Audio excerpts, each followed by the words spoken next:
లూకా అక్కడ రాస్తున్న మాట ఎవరి గురించి, ఏం చెబుతున్నాడు? 7వ అధ్యాయం 9వ వచనంలో అంటే చదవండి. ఆయా గోత్రకర్తలు మత్సరపడి యోసేపును ఐగుప్తులోనికి పోవుటకు అమ్మివేసిరి గాని దేవుడు అతనికి తోడై ఉండి. గట్టిగా చెప్పడగట్టండి. దేవుడు ఒక వ్యక్తిని గురించి ఇక్కడ మాట్లాడుతున్నాడు. యోసేపు అనబడే ఒక వ్యక్తిని గురించి పరిశుద్ధాత్మ దేవుడు మాట్లాడుతున్నాడు.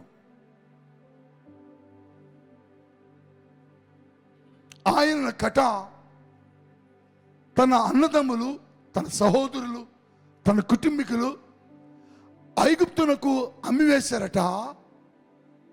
కానీ యోసేపుకు దేవుడు తోడై ఉండడాన్ని బట్టి అదే ఐగుప్తుకు అమ్మబడిన బానిసైన యోసేపు ప్రధానమంత్రి అయ్యాడు.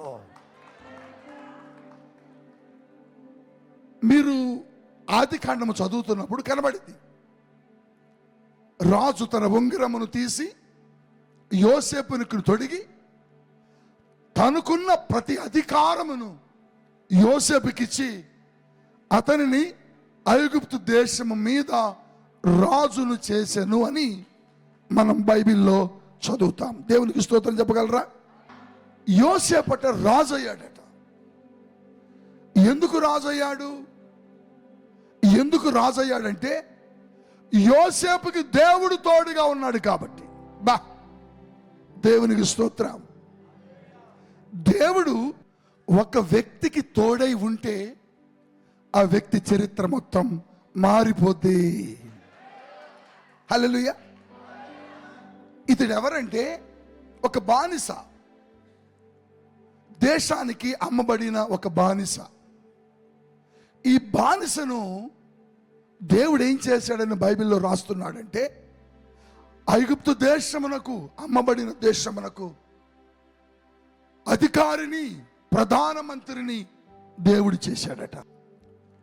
నేను కూడా చాలా చిన్నవాడిని, చిన్నదాన్ని, నా వ్యాపారం చిన్నది, నా ఉద్యోగము చిన్నది, నా గోత్రము చిన్నది, నా జీవితము చిన్నది, నా కుటుంబము చిన్నది. కానీ అంత ఉన్నతమైన స్థితికి నేను వెళ్ళగలనా? అంత ఉన్నతమైన ఉద్యోగాన్ని పొందుకోగలనా?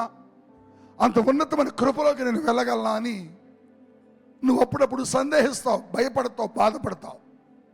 కానీ ఒక వ్యక్తికి దేవుడికి నాకు తోడై ఉంటే ఆ వ్యక్తి చరిత్ర అంతా కూడా ఒక్కరోజు ఖచ్చితంగా మారిపోద్ది.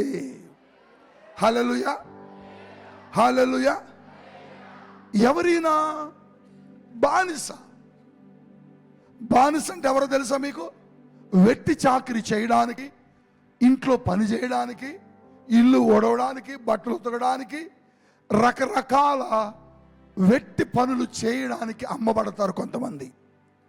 ఆ రోజుల్లో తన సహోదరులే అతని మీద కొన్ని రకాలైన కారణాలు చెప్పి అమ్మివేశారట. అమ్మివేసినోడు, అమ్మబడిన వాడు ఏ దేశానికి బానిస అమ్మబడ్డాడో ఆ దేశానికి రాజు, ప్రధానమంత్రి దేవుడు చేశాడు. హల్లెలూయా. మనం అప్పుడప్పుడు అనుకుంటాం, నేను కూడా ఇంత ఉన్నతమైన స్థితికి వెళ్ళాలి, నేను కూడా ఇంత గొప్పవాడిగా అవ్వాలి, నేను కూడా ఇంత అద్భుతాలు పొందుకోవాలి అని ఆశ ఉంటుంది. కానీ ఆ ఆశను మన జీవితంలో పొందుకోలేం. ఎందుకు పొందుకోలేకపోతున్నామంటే యోసేపు పొందుకున్నాడు, కానీ మనం పొందుకోలేకపోతున్నాం. దానికి ఒకే ఒక కారణం, యోసేపుకి తోడైన దేవుడు నీకు, నాకు, మనకి తోడై ఉండాలి. నీకు తోడై ఉంటే నీ చరిత్ర మారిపోద్ది. నీకు తోడై దేవుడు నీతో నడిస్తే దినదినము యోసేపట వర్ధిల్లుతూ వచ్చాడట, ఆశీర్వదించబడ్డాడట. దేవుడు తోడుగా ఉంటే అగ్ని చల్లారిపోయింది. దేవుడు తోడుగా ఉంటే చెరసాలలో నేరము చేత మోపబడిన యోసేపు రాజసింహాసనము ఎక్కాడు. సంగమా, పరిశుద్ధాత్ముడు అంటున్నాడు, దేవుడు నీకు తోడైతే నీ చరిత్ర మారిపోద్ది.